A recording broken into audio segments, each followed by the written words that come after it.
pendant tout mon traitement et mon parcours de soins après, donc je vous l'ai dit, j'ai cherché des informations par moi-même pour aller mieux, pour vivre mieux, pour améliorer ma qualité de vie.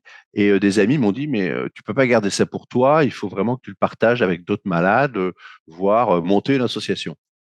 J'avais pas trop envie de monter une association, donc je me suis renseigné sur les associations qui existaient.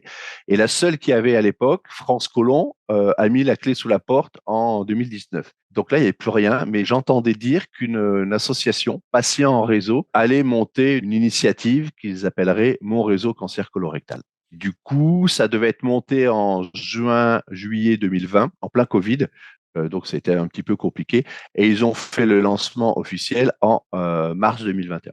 Donc moi, entre-temps, je les ai contactés, je me suis abonné à l'association et pour le lancement officiel en mars 2021, j'étais là et on m'a même demandé de prendre la co-responsabilité de cette initiative de Patients Réseau, donc mon réseau cancer colorectal, en juin 2021.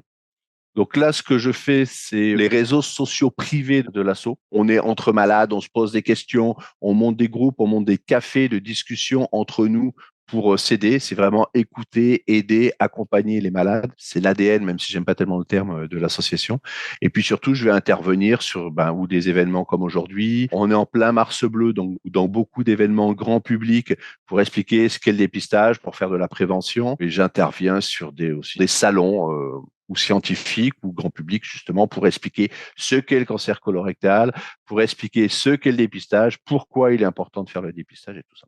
L'implication dans cette association est assez importante aussi puisque du coup, nous, mon réseau cancer colorectal était la seule association française de DICE, Digestive Cancers Europe, donc une association européenne qui regroupe toutes les associations de cancer digestif au niveau européen. Mon réseau cancer colorectal était la seule représentante. On était rejoint par la fondation Arcade, donc on est deux associations françaises, et j'ai été élu au bureau de DICE. Parallèlement aussi, pour le continuum, on va dire, de mon implication, de ma volonté dans l'association et de faire avancer les choses pour le cancer colorectal, je me suis inscrit à une formation pour avoir les 40 heures d'ETP, éducation thérapeutique du patient, afin de pouvoir donc créer des ateliers avec des soignants à destination des patients pour qu'ils comprennent mieux leur pathologie, leur maladie, leur traitement et qu'ils avancent de côté positif avec ça. Et on m'avait parlé de notion de patient partenaire. Certains disent patient expert. Là, il y a un débat entre les deux termes. Et du coup, je me suis inscrit à un diplôme universitaire, un DU, à l'université de la Sorbonne à Paris, à laquelle je suis du coup un diplôme universitaire de patient partenaire. Donc, je suis co-responsable avec Colette Casimir de mon réseau cancer colorectal, qui est une initiative de patients en réseau, qui est la structure légale en fait de l'association. Et Patients en réseau, juste en deux mots, s'intéresse pour l'instant, à quatre cancers, cancer du sein, cancer du poumon, cancer gynéco, et le dernier né, donc officiellement en mars 2021, mon réseau cancer colorectal. Le but de cette association, c'est de rompre l'isolement en fait des patients, partager de l'espoir, trouver du soutien et donner des petits plus aux patients, mais aux aidants aussi, puisqu'en fait dans chacun de ces réseaux et particulièrement donc dans mon réseau cancer colorectal, il y a deux entrées sur notre site web et ces deux entrées permettent aux aidants de discuter entre eux et aux patients de discuter entre eux. Et c'est assez important puisqu'on voit dans ce cancer qui est très tabou, les gens n'osent pas trop en parler, qu'il y a des choses qu'on va pas forcément dire ou on va pas forcément questionner son aidant ou la personne qu'on aide si on est aidant sur certains sujets parce que ou délicats ou on a peur de blesser, donc on va aller se renseigner. Et c'est pour l'instant vraiment ce soutien, cette mise en commun que sont les actions de mon réseau cancer colorectal. Après, on va participer à d'autres actions de façon plus large. Et on a parlé de l'APA, l'activité physique adaptée.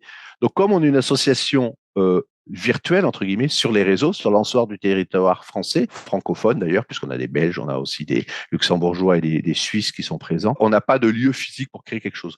Par contre, en fonction des différentes régions, certains de nos membres vont pouvoir organiser une petite marche, par exemple, si on n'habite pas loin de la mer, l'été, une sortie à la plage, donc ou marche ou nage à la mer.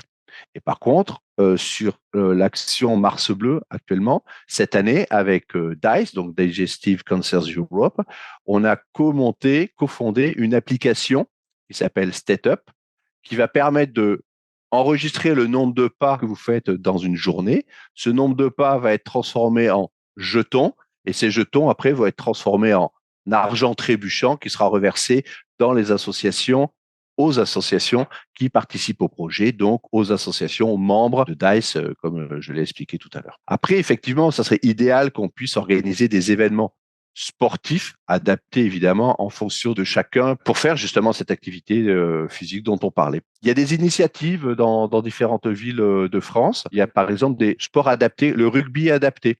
Je sais qu'il y en a à Montpellier, je sais qu'il y en a, je crois que c'est à Marseille aussi, où du coup on va adapter des matchs de rugby, on va dire, mais pour les patients atteints de cancer. Et en fonction de chaque cancer, alors il y en a, ça va être que pour le cancer digestif, il y en a d'autres, ça va être pour le cancer du sein, d'autres, ils vont mélanger les deux. Il y a des actions qui se font comme ça et on aimerait bien s'affilier à ce genre de choses pour pouvoir promouvoir l'activité physique adaptée pour les gens atteints de la pathologie cancéreuse.